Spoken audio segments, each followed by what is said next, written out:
You know, when you hear Bhagavad Gita, you probably picture some ancient, super complex scripture, right? But what if I told you it's actually one of the most practical user manuals ever written for just dealing with life? Seriously. Let's forget the dusty philosophy for a minute and break down the Gita as what it really is, a clear, actionable guide for facing your battles, big or small. Okay, so let's set the scene. We're on this massive battlefield called Kurukshetra. Two huge armies, full of cousins and family members, are staring each other down, ready for war. And at the center of it all is our hero, Arjuna. He is, without a doubt, the greatest warrior of his generation. This is the moment he's been training for his entire life. But right as the horns are about to sound, he looks out and sees his teachers, his grandfathers, his own relatives on the other side, and he just crumbles. He literally drops his bow and says, "Nope, I can't do this. I'm not fighting." And right there, that's where this ancient story becomes incredibly real for us today. I mean, have you ever had a moment like that? Maybe a huge career choice, a messy family situation, or some personal crisis where the weight of it all just felt crushing? You know that feeling where every option seems wrong and just shutting down feels like the only thing you can do? That is exactly where Arjuna is. He is totally overwhelmed by his duty, his doubt, and his despair. And his reaction? It's completely and profoundly human. Now, Arjuna's guide, his charioteer, is Lord Krishna. And what Krishna does next is fascinating.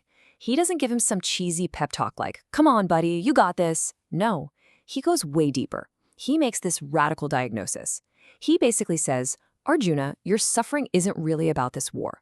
The root of the problem is that you've completely misunderstood who you actually are." This is the core of what the Gita calls the mistaken identity problem. So Krishna's first lesson is a total game changer. He explains that we all make this one big mistake. We think we are our temporary bodies and our constantly changing minds and emotions. You know, this body, it's born, it's gonna die, it feels good, it feels bad. The Gita has this great analogy. It's like a set of clothes you put on for a while, and then eventually you take it off. But, and this is the crucial part, Krishna says that's not who you really are. You are the Atman, the eternal, unchanging self that lives inside the body. It was never born, and it can never, ever be destroyed. Think about that for a second. If your true identity, your real self, is the Atman, which is indestructible and timeless, then what are you so afraid of losing in your everyday battles? All of a sudden, the stakes of any worldly problem, even a literal war, are completely reframed. Your deepest essence is literally beyond harm. Now, this isn't about ignoring your problems, not at all. It's about facing them from a place of unshakable inner security. Okay, so if we're this eternal, indestructible self, how are we supposed to actually live and get things done in this messy, temporary world?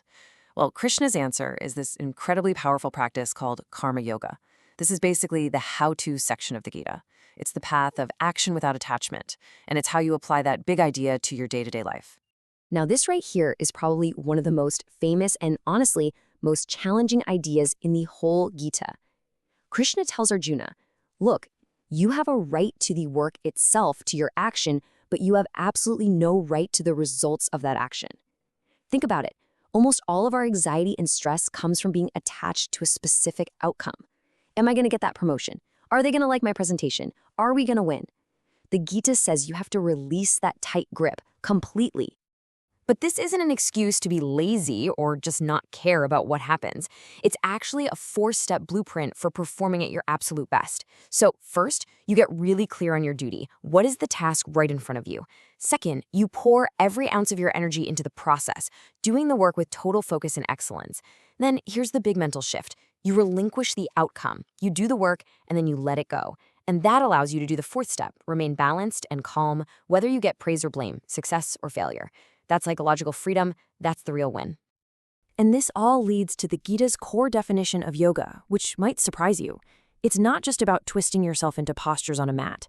The text says, yoga karmasu kaushalam, which means yoga is skill in action.